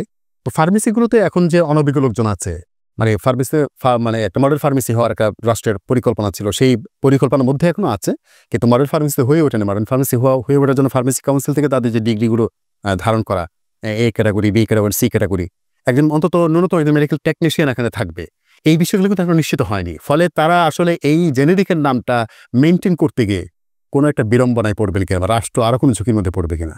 দেখুন আমার কাছে মনে হয়, আমার কাছে এই মুহূর্তে এটাকে একদমই অপ্রয়োজনীয় সংস্কারের কথা মনে হচ্ছে। কি কারণ হচ্ছে উন্নত বিশ্বে আমরা কি দেখি, উন্নত বিশ্বে ধরো প্রত্যেকটি ফার্মেসিতে একজন ফার্মাসিস্ট থাকবে, একজন ডক্টরের সাথে একজন ফার্মাসিস্ট থাকবে, তাই তো? এখন আমাদের দেশে তো আপনার ধরেন এটা তো এনশিওর আপনি করতে পারেন না। ইভেন হচ্ছে ধরেন আমাদের যেহেতু ধরেন যারা ওষুধ বিক্রি করে ফার্মাসি, তাদেরও মোটা দাগে কোনো ডিগ্রি মেগ্রি নাই, কোনো ট্রেনিং মেনিং নাই, হ্যাঁ হুট করে আপনি দেখতে দেখতে শিখতে শিখতে বসে গেছে। এবং দেখবেন তারাই কিন্তু সবচেয়ে বেশি ব্যাড প্র্যাকটিসটা করে। আপনি যাবেন জ্বরের জন্য যাবেন, আপনার একটা অ্যান্টিবায়োটিক ধরা দিবে, আপনি এই জন্য যাবেন, আপনার একটা অ্যান্টিবায়োটিক ধরা দিবে, তাই না? এদের কারণে তো আপনার মানে বেশি ব্যাড প্র্যাকটিসটা হচ্ছে। এখন যখন আপনি ধরেন জেনেরিক নেম আপনি কথা বলছেন, তারা তো এগুলো জানে না। এখন আপনি এদেরকে আগে ডেভেলপ না করে, স্কিল না করে আপনি কিভাবে এই ধরনের একটা ঝুঁকিপূর্ণ সিদ্ধান্ত জানেন? আমার কাছে মনে হচ্ছে ধরনের এটা একটা পপুলিজম ধারণা, এবং হচ্ছে কি আপনার এটার জন্য আমি যেটা ফিল করি, আমি যেটা মনে করি, এটা ধাপে ধাপে করা পসিবল, কিন্তু আপনি তাদেরকে আগে ট্রেন আপ করা উচিত। আর এটার জন্য সবচেয়ে বড় ঝুঁকি যেটা আমি মনে করি, এতে হবে কি ধরেন আমাদের তো অনেক ওষুধ কোম্পানি আছে, তার মধ্যে ধরেন অনেক কিন্তু আজেবাজে কোম্পানি আছে, মানহীন ওষুধ, মেয়াদ উত্তীর্ণ ওষুধ, নকল ওষুধ। তো এইগুলার মানে মানে প্রচারটা বেড়ে যাবে আর কি এদের ব্যবসাটা। কারণ আমি আপনাকে আরেকটু উদাহরণ আপনাকে দিই। ধর কিছু ওষুধ আমি দেখেছি, কিছু কোম্পানি, এই কোম্পানির নামগুলো আমি পার্সোনালি জীবনে কোনোদিন শুনি নাই, এদের প্রোডাক্ট আমি কোনোদিন দেখি নাই, কিন্তু প্রান্তিক লেভেলে আপনি এদের দেখবেন, কারণ এরা হচ্ছে কি ওই জোনটাকে টার্গেট কাস্টমার তৈরি করে। তো যখন এটা হবে তখন হচ্ছে ধরেন, কারণ আপনি তো জানতেছেন না কোন কোম্পানি আপনি দিবেন। কারণ আমি যখন চিন্তা করবো, আমি ওষুধের সময় কি চিন্তা করি বা ডক্টর কি চিন্তা করে, সে চিন্তা করে যে বেস্ট ওষুধ কোনটা তার জন্য, বেস্ট কোন কোম্পানিটা ভালো, তারপর সে দামের কথা চিন্তা করে, তাই না? তো এখন সে তো এগুলো চিন্তা করবে না, তাই না? সে তার 2 টাকা 5 টাকা লাভের জন্য বা অন্য কারো স্বার্থ সিদ্ধির জন্য সে তখন নানা ধরনের উপায় পন্থে চলে যাবে, এবং তাকে তো যে আপনি মনিটরিং করতে পারতেছেন না। তো সুতরাং আমি মনে করি যে এই মুহূর্তে একটা অপ্রয়োজনীয় একটা সংস্কারের প্রস্তাব, এবং এটা এই মুহূর্তে করা দরকার না। কারণ হচ্ছে আপনার ফুল মানে স্ট্রাকচার যদি আপনাকে তৈরি না করতে পারেন, এই ধরনের ঝুঁকিপূর্ণ সিদ্ধান্ত যাওয়া মানে দেশের জন্য আরো বেশি ঝুঁকি। আচ্ছা, জেনেরিক নামগুলো আসার কারণে আপনি মনে করছেন যে এই ঝুঁকিগুলো তৈরি হবে? এই জেনেরিক নাম না বাধ্যতামূলক না হওয়ার যে অবস্থা এখন বর্তমানে আছে, এখানেও কি ঝুঁকিগুলো আসলে মুক্ত থাকছে আমরা? পুরোপুরি থাকছি না, কিন্তু ধরেন এটা আরো বেশি ঝুঁকিতে আপনাকে ফেলবে। কারণ হচ্ছে ধরেন মানে আমি অন্তত এটা বিশ্বাস করি, ধরেন মানে কিছু এক্সেপশন থাকতে পারে, কিন্তু আমি মোটামুটি বিশ্বাস করি ধরেন মানে যারা যে ডক্টরগুলো প্রেসক্রাইব করে, হ্যাঁ, সে জেনে শুনে প্রেসক্রাইব করে, মানে সে অন্তত পেশেন্ট বেনিফিট বা তার ওষুধ এফিসিয়েন্সি, ওষুধ কোয়ালিটি, এগুলো অন্তত মানে ম্যাক্সিমাম মেনটেন করে। হ্যাঁ, তো সুতরাং এটা যখন হবে না, তখন আপনি যখন একটা মানে অখ্যাত মানে অদক্ষ ফার্মাসিস্টের কাছে সব ছেড়ে দিবেন, তখন তো সেটাকে ম্যাসাকার করে ফেলবে। এটা হচ্ছে আমার মূল মানে কনসার্নের জায়গায় আর কি।